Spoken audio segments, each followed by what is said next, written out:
ஒரு சப்ஸ்கிரைபர் வந்து கேட்டுட்டு இருந்தாங்க, வத்த குழம்பு கேட்டிருந்தாங்க. வத்த குழம்பு வைக்க நல்லெண்ணெய் ஊற்றிக்கிறோம். வத்த குழம்புக்கு நல்லெண்ணெய் தான் மெயின். நல்லெண்ணெய் ஊற்றிக்கிடுவோம்.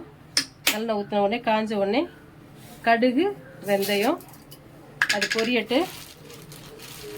பொரிச்ச உடனே மணத்தக்காளி வத்தல் இருக்கு இல்லையா, மணத்தக்காளி வத்தல் வாங்கி வச்சுக்கணும். மணத்தக்காளி வத்தல் போட்டுருவோம்.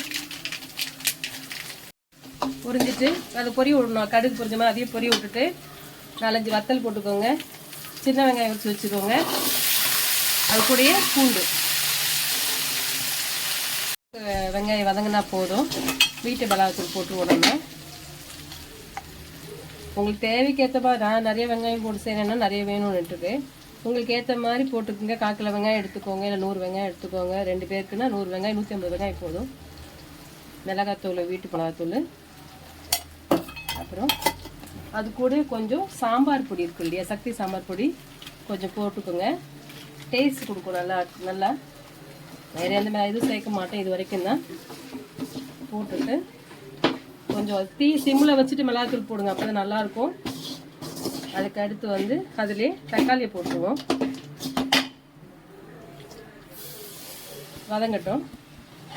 முருங்கைக்காய் போட்டுக்கலாம். கத்திரிக்காய் முருங்கைக்காய் 2 தான் போடணும். முருங்கைக்காய் போட்டு கொஞ்சம் வதங்கின பிறகு கத்திரிக்காய் போடுவோம். 2 கிண்டி விட்டுட்டு கத்திரிக்காயை போட்டுருவோம்.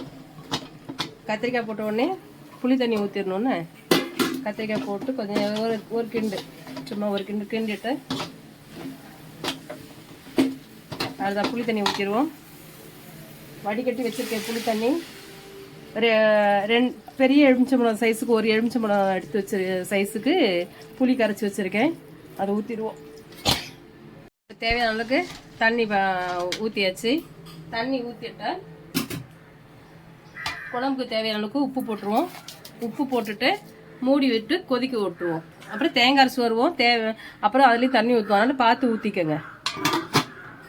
எல்லாம் வந்தாச்சு. தேங்காய் ஊற்றி ஒரு கொதி கொதிச்சோடனே ஆஃப் பண்ணிடுவோம். ரொம்ப நேரம் கொதிக்க விட வேண்டாம். தேங்காய் ஊற்றிட்டு ஒரு கொதிச்சு வந்த உடனே ஆஃப் பண்ணிடுங்க. அவ்வளோதான், வத்த குழம்பு ரெடி ஆகிடுச்சு. சமைச்சு சாப்பிட்டு பார்த்துட்டு எப்படி இருக்குன்னு சொல்லிட்டு கமெண்ட்டில் சொல்லுங்கள். சிஸ்டர், நீங்கள் கேட்டதை நான் போட்டுட்டேன். எப்படி இருக்குன்னு சமைச்சு பார்த்து சொல்லுங்கள் சிஸ்டர். பாய்.